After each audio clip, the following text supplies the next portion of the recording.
Camileri, kiliseleri, manastırları, hanları, hamamları, kervansarayları ile bir açık hava müzesini andıran, taşların adeta dile geldiği, Mezopotamya'ya tepeden bakan kadim şehir Mardin'deyiz.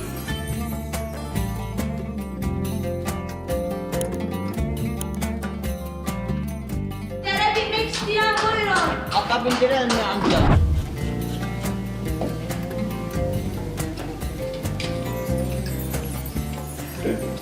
Enseye tokat.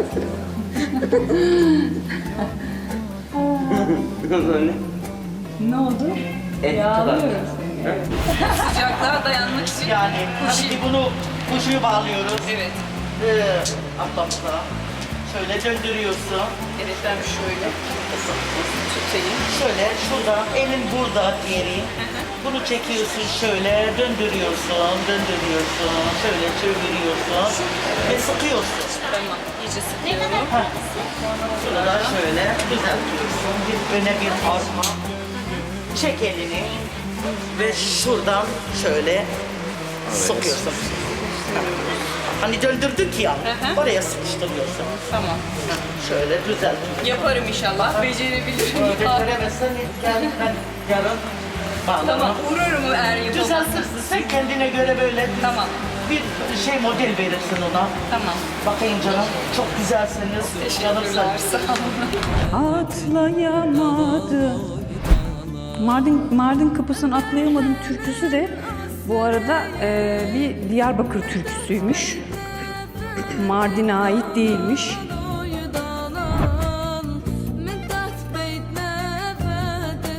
Evet, Mardin'e geldiğimizde öncelikle sıcaklığa karşı önlemlerimizi aldık. Dudak nemlendiricilerimizi, güneş kremlerimizi sürdük. Puşlerimizi bağladık ve kendimizi Mardin'in dar sokaklarına bırakıverdik. Aslında Nisan-Mayıs ya da Eylül-Ekim ayları buraya gelmek için ideal zamanlar. Biz pandemi nedeniyle uzun süre kapalı kaldığımız için kendimizi biraz uzun yollara vurmak istedik. Ve Temmuz ayında geldik. Yani biz geldik, siz gelmeyin. Sanki biri yüzümüze doğru sürekli ateş üflüyordu. Ya da şöyle ifade edeyim, sanki mangal yelleme görevi bize verilmişti. Eğer yine de gelecekseniz mutlaka güneş kremi ve dudak nemlendiricinizi yanınızda bulundurun.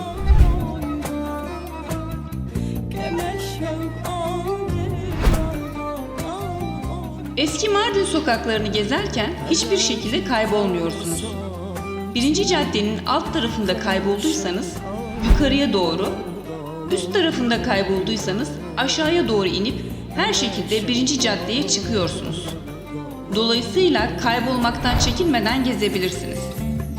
Yaklaşık 4 metre uzunluğunda duvarlarla sokaktan ayrılan evler dar sokaklara gölge yaparak gezilmesini kolaylaştırıyor. Evlerin çatıları yok. Dam olarak adlandırılıyor ve dümdüz.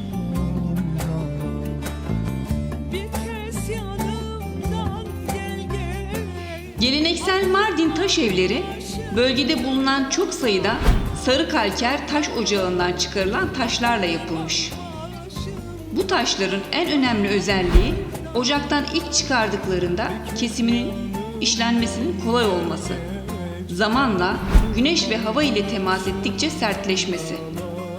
Kapı ve pencereler dışında pek ahşap kullanılmayan Mardin evlerinde kapı ve pencere kenarları bir dantel gibi taş işçiliğiyle işlenmiş.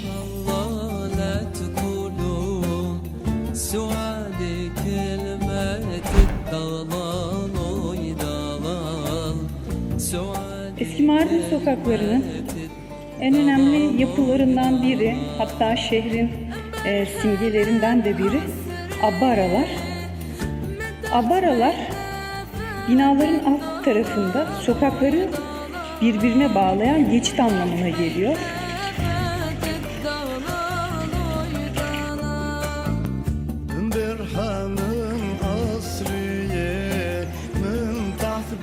Şurada güzel bir örneği var. Şimdi bunun içine gireceğiz.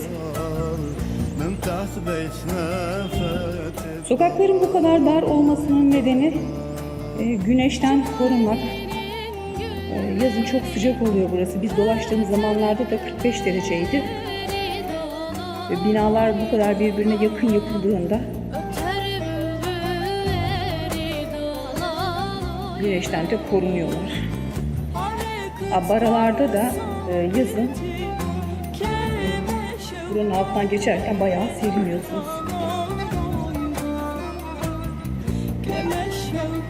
Kışın da tabii yağmurdan, kardan koruyucu bir özelliği var.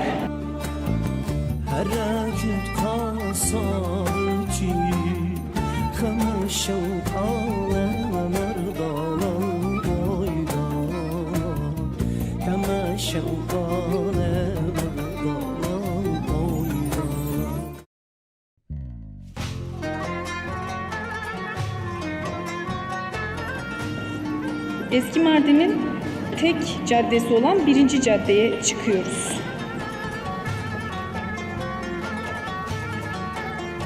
Zeytinyağı var içinde.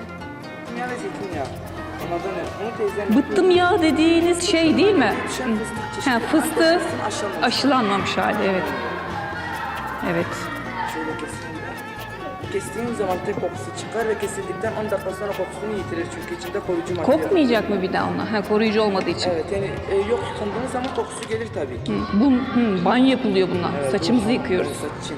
Bu saçı kurutur, dökümü varsa engeller, saç derisinde egzama, tepe hastalık giderir ve saçı yumuşatıcı özelliği vardır. Yani bu alt kalitesi Saç derisine de iyi geliyor mu? saç derisinde kabuklanma ve egzama varsa onlara birebirdir zaten. Ha, egzemaya falan iyi geliyor. Mesela bu alt kalite olan dayanan saçını keçe gibi yapar. Keçe gibi. Evet yani Sertleştirir. Evet ama bu kesinlikle yapmaz çünkü orijinalidir. Tamam. Şu içindeki yeşili fıstığın yağıdır. Sarısı ise bıttığın posalarıdır. Bir de bunun menengiçli olanı var. O da yeşil oluyor. Menengiçli belki bilirsiniz kahvesi de. Evet, evet. Menengiç ile bıttım aynı ağaçtan yetişiyor. Bunu da söyleyeyim. Menengiç bıttığın doğum halidir.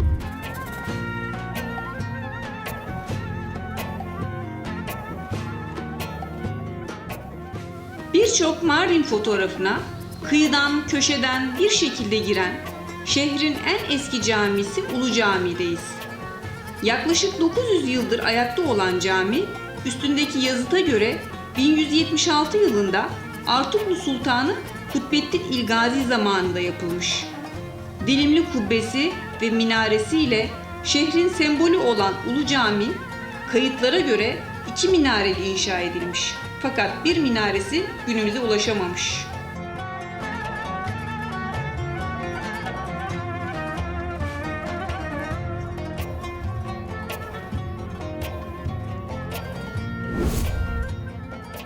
Caminin avlusunda bulunan Artuklu Çeşmesi, tasavvufi bir yaklaşımla insan ömrünü simgeliyor. Çeşmeden çıkan su doğumu, döküldüğü yer gençliği, ince uzun olup olgunluğu ve suların bir havuza toplanması ölümü temsil ediyor.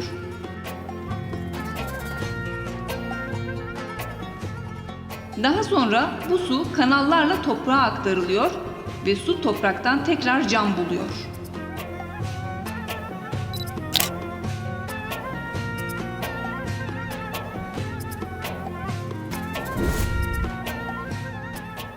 Yukarı Mezopotamya'da Mazı Dağı'nın güney yamaçlarında Dicle ve Fırat nehirlerinin arasında verimli ovaların merkezinde kurulu olan Mardin'in tarihi, Paleolitik döneme ait buluntuların ortaya çıkarılmasıyla M.Ö. 15.000'li yıllara dayandırılıyor. 17.000 yıldır yaşamın sürdüğü bu kadim kent pek çok medeniyete ev sahipliği yapmış ve her medeniyet diğerinden etkilenerek ve dönüşerek yol almış. Türk, Süryani, Mahalmi, Arap, Ezidi, Kürt, Ermeni kültürlerinin izlerini taşıyan Mardin, farklı kültürleri aynı coğrafyada harmanlayan özel bir şehir. Dünya üzerinde Kudüs ve Venedik'ten sonra içinde halen yaşamın sürdüğü sit alanı olarak belirlenmiş 3. şehir aynı zamanda.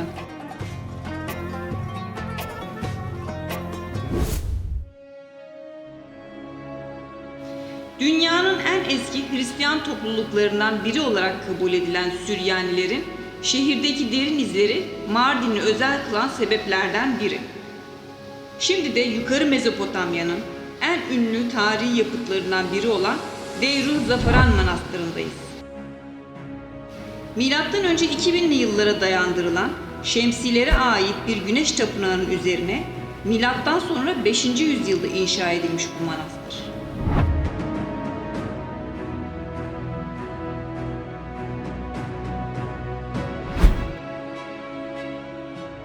Öncelikle paganist inançlar döneminden Şemsilere ait bu güneş tapınağını görelim. Her biri 1,5 metre derinliğinde, 1,5 ton ağırlığında taşlar birbirlerine yaslandırılarak ve altları tamamen toprak doldurularak inşa edilmiş. Taşlar o dönemde nasıl bir geometri, matematik ve fizik bilgisiyle bu şekilde oturtulmuş gerçekten şaşırtıcı.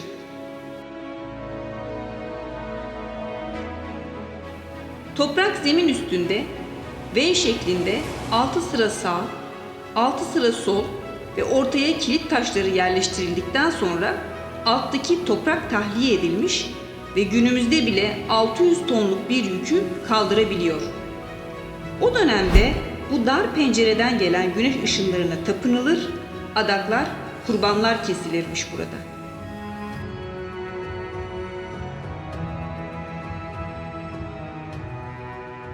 Hristiyanlık kabul edildikten sonra Süryaniler tarafından 5. yüzyılda inşa edilen manastır, yapılan eklemelerle 18. yüzyılda son halini almış. 15. yüzyılda manastırda bir tadilat yapılmış ve bu tadilat esnasında suyun içine çevrede yetişen safran katılarak yapının daha sarı bir görünüme kavuşması sağlanmış. Zafaran, safran anlamına geliyor. Deyr ise manastır. Bu tarihten sonra da Deyruz Zafaran olarak isimlendirilmiş.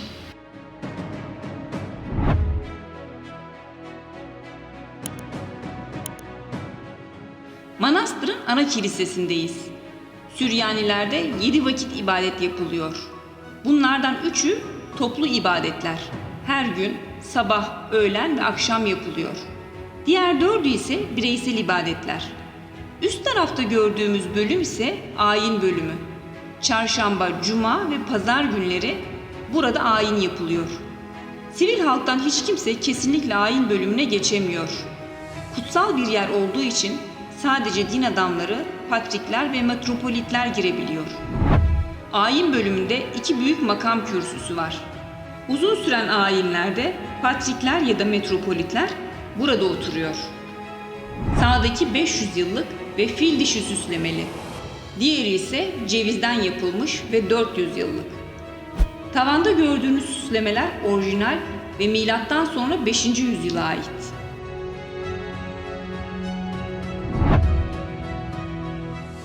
Manastırın Azizler Mezarlığı bölümü. Arka taraftaki 3 mezar patriklere ait. Ön taraftaki karşılıklı 4 mezar ise metropolitlere ait. Patrik, Süryani Ortodoksların en üst din adamları. Onun bir altı ise metropolitler.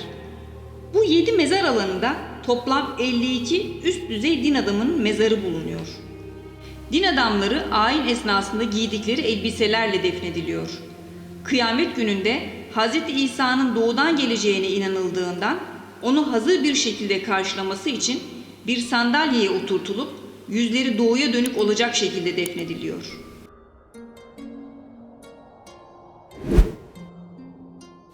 Manastırın 3 kilisesinden biri olan Meryem Ana Kilisesi. Burada döneminde Süryani din adamlarının taşındığı 350 yıllık taht-ı-revanlar bulunuyor. 1876 yılında dönemin patriği tarafından İngiltere'den satın alınan bölgenin ilk matbaası manastıra getirilerek 1969 yılına kadar Süryanice, Arapça, Osmanlıca ve Türkçe kitaplar basılmış.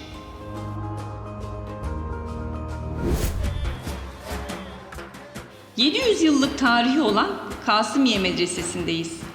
Yapımına Artuklular tarafından başlanıp 15. yüzyılda Akkoyunlar zamanında tamamlanmış. Büyüleyici Mezopotamya Ovası manzarasına sahip olan medrese 2 katlı ve kubbeli olarak kesme taştan inşa edilmiş. 11'i alt katta, 12'si üst katta olmak üzere toplam 23 medrese odası bulunuyor. Rivayete göre medresenin tamamlanmasını sağlayan Kasım Paşa burada katledilmiş. Ve onu çok seven kız kardeşi abisinin kanlı gömleğini ağıtlar eşliğinde bu eyvanın duvarlarına sürmüş. Günümüzde eyvanın iç duvarlarına su döküldüğünde ortaya çıkan kırmızı izin Kasım Paşa'nın kan izleri olduğuna inanılıyor.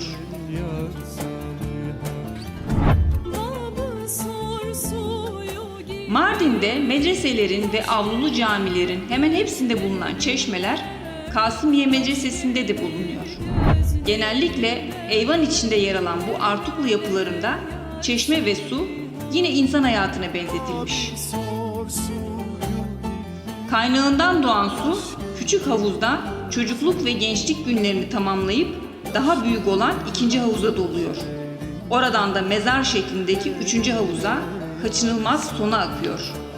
Bu arada su birinci havuzdan ikinci havuza akışta geniş bir oluktan geçtiği için tıpkı gençlik yılları gibi ağır ağır akıyor.